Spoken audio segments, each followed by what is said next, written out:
नमस्कार साथियों, good morning, सुप्रभात। मैं कन्हैया कुमार एक बार फिर से आप सभी का स्वागत करता हूं डेली करंट अफेयर के सेशन में हमारे यूट्यूब चैनल BHU एकेडमी के ऑनलाइन लर्निंग प्लेटफॉर्म पे।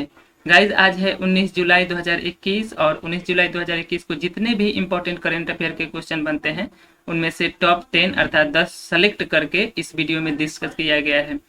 ये सेशन BHU एकेडमी के द्वारा 1 जुलाई 2021 से शुरू किया गया है और इसके पीछे इस कड़ी में इस सेशन में 18 वीडियो डाले जा चुके हैं। अगर आप लोगों ने वो वीडियो नहीं देखा है तो प्लीज़ जाकर के वो वीडियो जरूर देखिए। वो वीडियो आपके लिए बहुत ही फायदेमंद होगा। इसमें नेशनल और इंटरनेशनल स्तर के टॉप 10 इम्पॉर्टेंट करंट अफेयर के क्वेश्चन को डिस्कस किया जाता है। बात इसके इम्पोर्टेंट की जाए तो देखिए, किसी भी यूनिवर्सिटी में होने वाले एंट्रेंस एग्जाम जैसे BHU, AU, CU, CET अथवा किसी भी 10+2 लेवल के जितने भी अदर कंपटीशन एग्जाम है जैसे कि SSC, रेलवे, उस दृष्टिकोण से ये काफ़ी ही इम्पोर्टेंट है। तो गाइज, इसमें टॉप 10 इम्पोर्टेंट करंट अफेयर के क्वेश्चन को डिस्कस किया गया है जो बहुत बहुत बहुत ही महत्वपूर्ण है। तो प्लीज़ इस सेशन के साथ अंत तक बने रहिएगा। और अगर आप लोग हमारे चैनल के साथ नए जुड़ रहे हैं तो प्लीज़ हमारे चैनल को पहले सब्सक्राइब कर लीजिए। चलिए सेशन को शुरू करते हैं। देखिए, पहला प्रश्न है, 2021 में यूनाइटेड नेशन ने जारी किया है global sustainable transport conference 2021। United nation global sustainable transport conference 2021 का आयोजन किस देश में किया जाएगा? तो ऑप्शन है, देखिए, भारत, अमेरिका, चीन, जापान। तो इसका सही जवाब है ऑप्शन सी, चीन। चीन में जो है 2021 का United nation global sustainable transport conference 2021 का आयोजन किया जाएगा। अब ये आयोजन जो किया जाएगा कब किया जाएगा? तो देखिए, 14 से 16 अक्टूबर 2021 को चीन के बीजिंग शहर में ये जो है इसको आयोजन किया जाएगा। 2021 का संयुक्त राष्ट्र वैश्विक सतत परिवहन सम्मेलन 14 से 16 अक्टूबर 2021 को चीन के बीजिंग शहर में। इस सम्मेलन में जो है दुनिया भर में अस्थायी परिवहन प्राप्त करने की दिशा में अवसरों, चुनौतियों और समाधान पर ध्यान केंद्रित किया जाएगा और इसी विषय पर इस सम्मेलन में चर्चा की जाएगी जो चीन के बीजिंग शहर में किया जाएगा। अब ये UNO के द्वारा किया जाएगा सम्मेलन। तो देखिए, UNO का फुल फॉर्म होता है यूनाइटेड नेशंस ऑर्गेनाइजेशन, संयुक्त राष्ट्र संघ, और UNO की स्थापना हुई थी 24 अक्टूबर 1945 को। इसके स्थापना दिवस के ही दिन पर देखिए 24 अक्टूबर को मनाया जाता है संयुक्त राष्ट्रीय दिवस। इसका मुख्यालय है, हेडक्वार्टर है न्यूयॉर्क में और वर्तमान समय पर इसके एंटोनियो हैं पुर्तगाल के, महासचिव हैं पुर्तगाल के एंटोनियो गुटेरस, इनका नाम है। इसमें सदस्य देश हैं, इसके मेंबर हैं UNO के 193 देश इसमें इंक्लूड हैं। और भारत की बात की जाए तो देखिए, भारत 1945 में UNO का सदस्य बना था। तो UNO के बारे में ये काफ़ी बेसिक इन्फॉर्मेशन है जो आप लोगों को पहले से ही पता होगी। अगर नहीं भी पता है तो अब आपको पता होगी। देखिए, अब दूसरा नंबर प्रश्न है, हाल ही में किस स्टेट गवर्नमेंट ने, किस राज्य सरकार ने मेघ संदेश एप्लीकेशन को लॉन्च किया है? ऑप्शन है कर्नाटक, हरियाणा, दिल्ली, उत्तर प्रदेश। तो इसका सही जवाब है ऑप्शन ए, कर्नाटक। कर्नाटक ने देखिए हाल ही में मेघ संदेश एप्लीकेशन को लॉन्च किया था।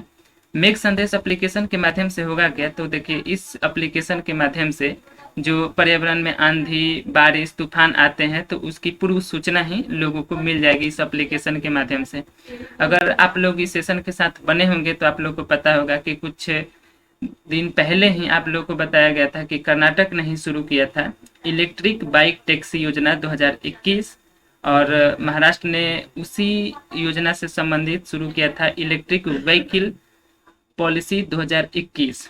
तो ये दोनों पॉलिसी काफ़ी महत्वपूर्ण है, पर्यावरण प्रदूषण को कम करने की दिशा में इन दोनों स्टेट ने काफ़ी अच्छे कार्य किए हैं।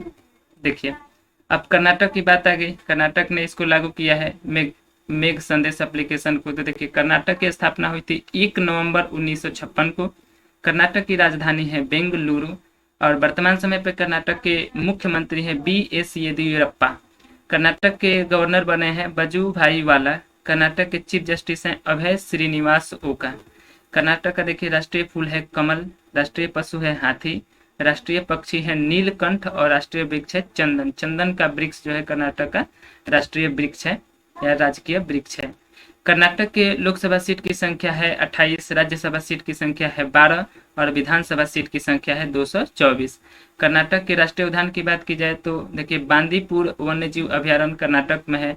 मुदुमलाई राष्ट्रीय उद्यान कर्नाटक में है, नागरहोल राष्ट्रीय उद्यान कर्नाटक में। ये तीनों काफी कर्नाटक के इम्पोर्टेंट नेशनल पार्क हैं। झील की बात की जाए तो उसूर झील, पंपा सरोवर झील, ये काफी इंपॉर्टेंट झील है जो कर्नाटक में स्थित है। चलिए आगे बढ़ते हैं। अब देखिए तीसरा नंबर प्रश्न है कि 2021 का अंतर्राष्ट्रीय बुकर पुरस्कार, इंटरनेशनल बुकर प्राइज से किसे सम्मानित किया गया है 2021 का। ऑप्शन है Albert Camp, Devin Diop, Patrick Modiano, Davis Kingsley. तो इसका सही जवाब है option B, David Diop. David Diop को जो है 2021 का इंटरनेशनल बुकर प्राइज से सम्मानित किया गया है। ये डेविड डियोप जो हैं इन्होंने एक उपन्यास लिखा, नोवेल लिखा, जिसका नाम है at night all blood is back. इनके उपन्यास का नाम है at night all blood is back. इन्हीं उपन्यास के लिए इनको जो है 2021 का अंतर्राष्ट्रीय बुकर पुरस्कार से सम्मानित किया गया।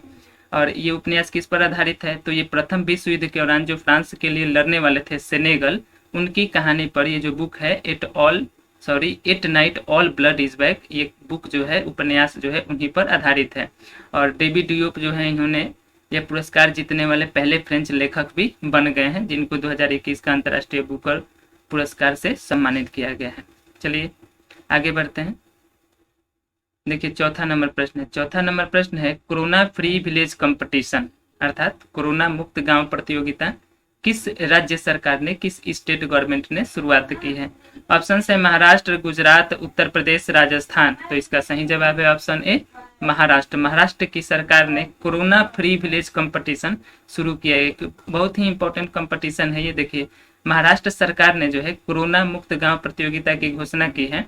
इस प्रतियोगिता के तहत महाराष्ट्र सरकार क्या करेगी कि जितने भी राजस्व क्षेत्र हैं और जिन्होंने कोविड-19 प्रबंधन को लेकर के अच्छा काम किया है उनको सेलेक्ट करेगी।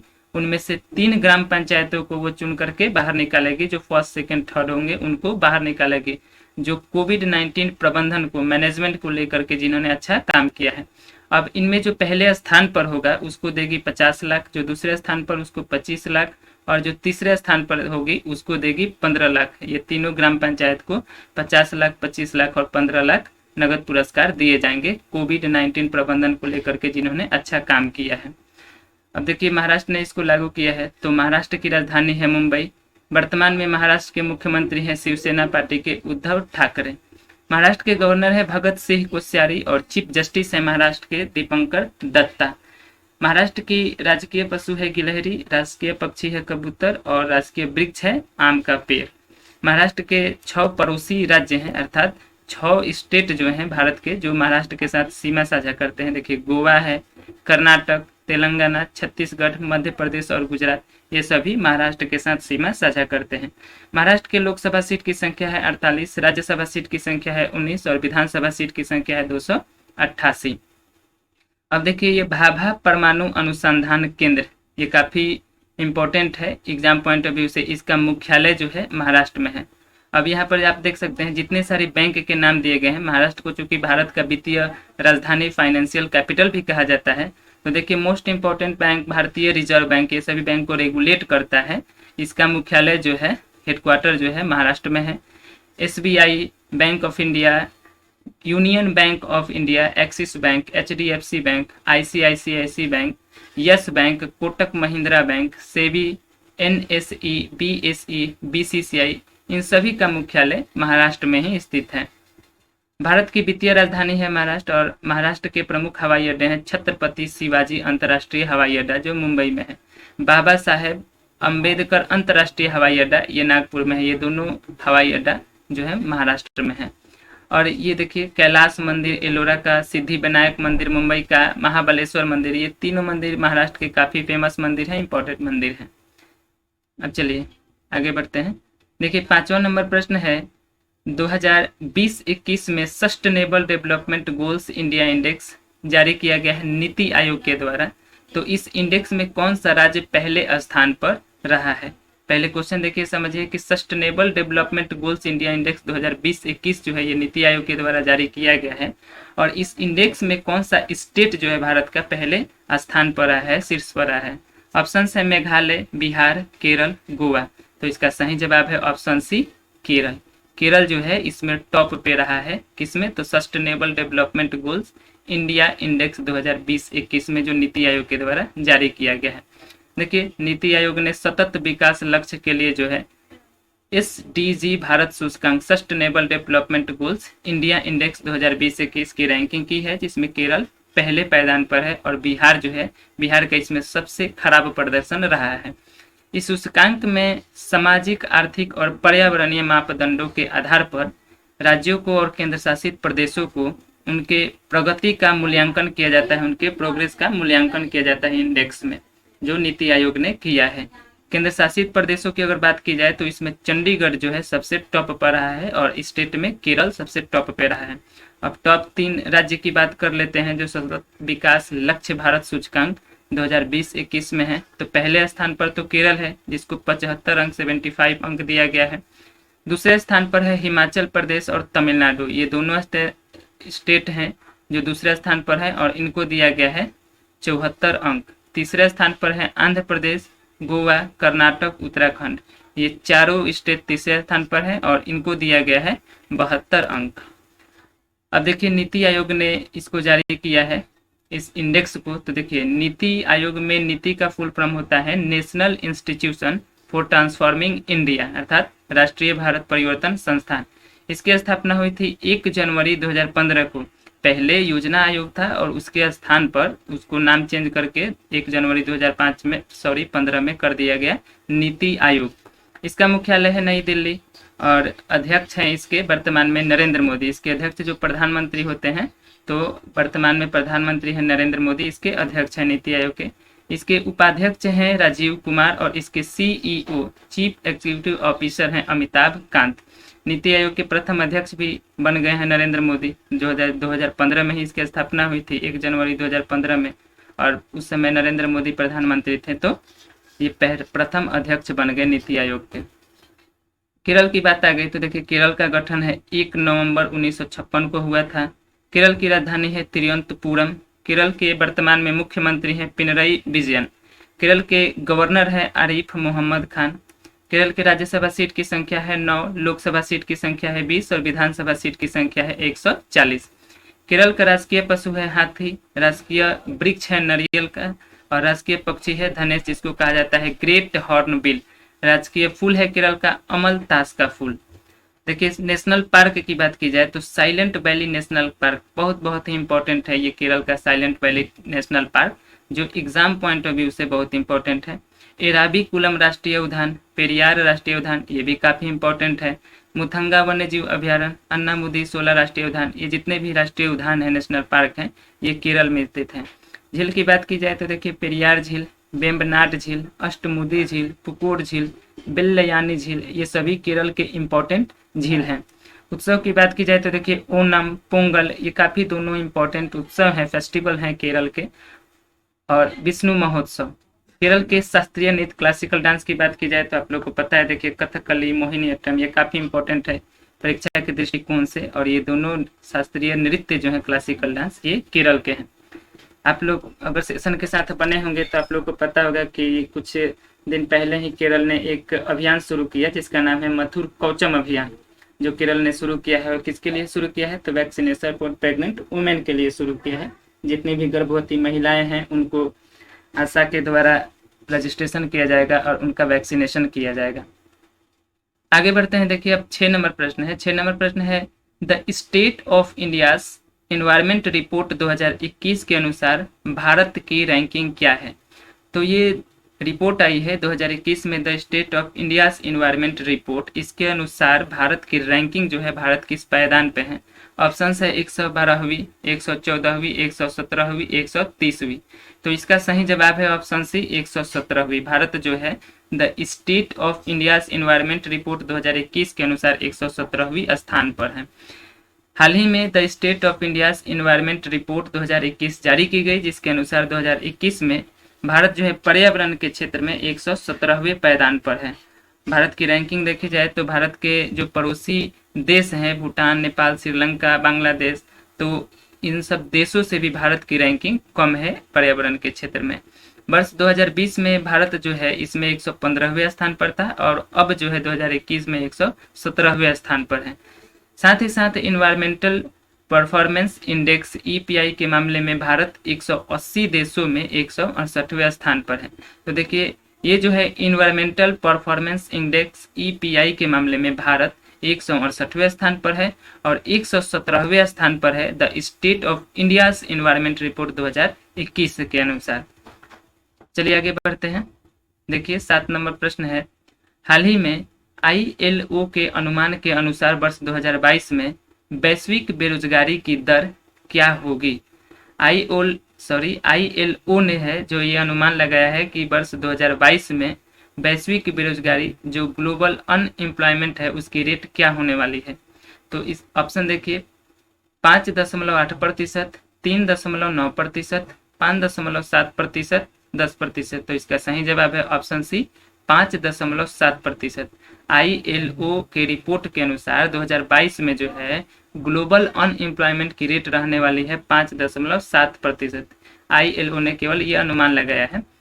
आईएलओ के अनुसार वर्ष 2019 में जो है 107 मिलियन लोग बेरोजगार थे और 2022 में इसने अनुमान लगाया है कि 205 मिलियन लोग बेरोजगार होंगे। इसने अनुमान लगाया है कि 2022 तक 205 मिलियन लोग जो हैं बेरोजगार होंगे, जो पूरे विश्व लेवल पर होंगे। अब देखिए आईएलओ की बात आ गई तो इसका फुल फॉर्म होता है इंटरनेशनल लेबर ऑर्गेनाइजेशन, अंतर्राष्ट्रीय मजदूर संघ। इसकी स्थापना हुई थी 1919 में और इसके स्थापना के दिवस पर ही मनाया जाता है 1 मई को अंतर्राष्ट्रीय मजदूर दिवस। इसकी स्थापना कब हुई? 1 मई 1919 को और 1 मई को मनाया जाता है अंतर्राष्ट्रीय मजदूर दिवस, इंटरनेशनल लेबर डे।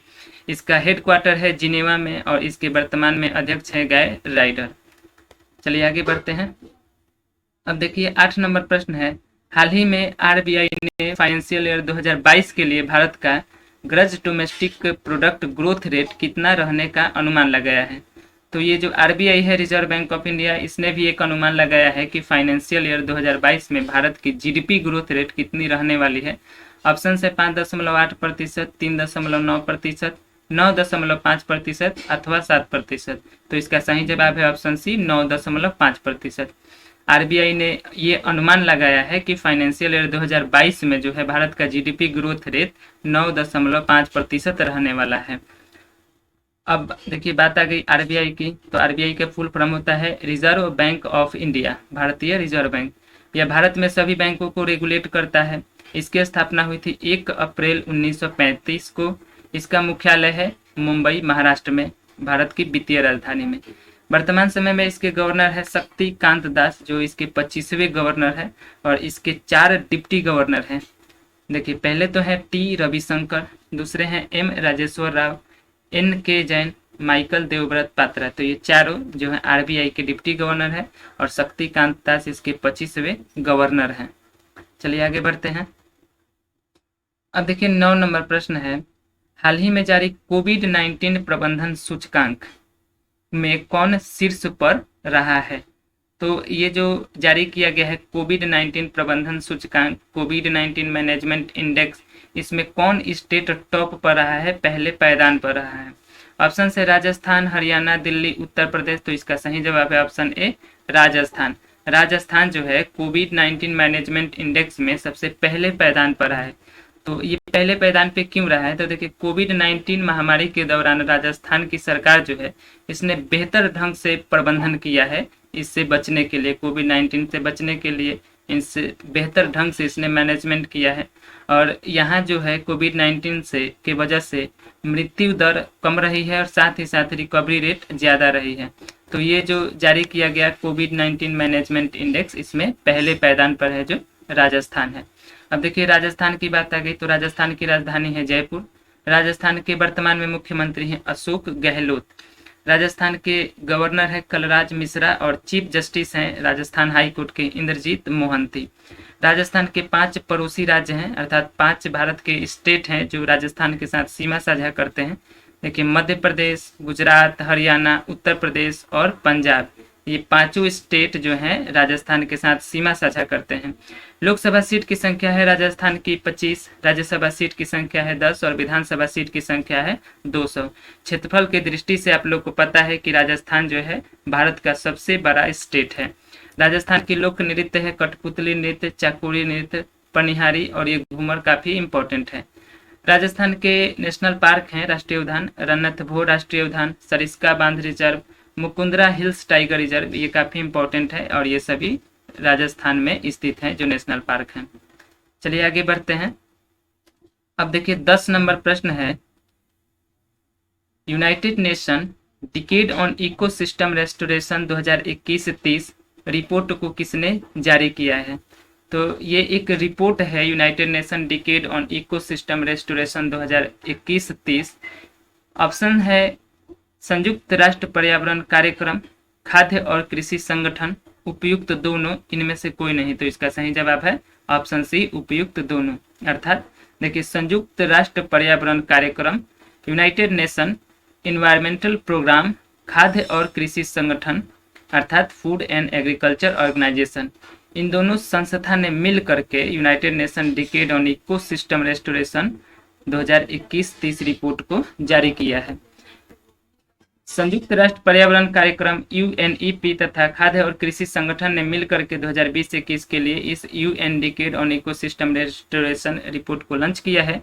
इस रिपोर्ट के अनुसार जो है, इस रिपोर्ट ने कहा है कि दुनिया जलवायु परिवर्तन के खतरों से जूझ रही है और प्रकृति के नुकसान और प्रदूषण के साथ साथ ये जो है तिगुना खतरे का सामना कर रही है। तो ये जो रिपोर्ट है इसने बताया है, इस रिपोर्ट ने, कि दुनिया जलवायु प्रदूषण से जूझ रही है, जलवायु प्रदूषण विश्व भर में फैल रही है और प्रकृति के नुकसान अर्थात कि नेचर को कितना नुकसान हो रहा है और नेचर में कितनी प्रदूषण फैल रही है, उसके तिगुने खतरे को विश्व जो है दुनिया उसका सामना कर रही है।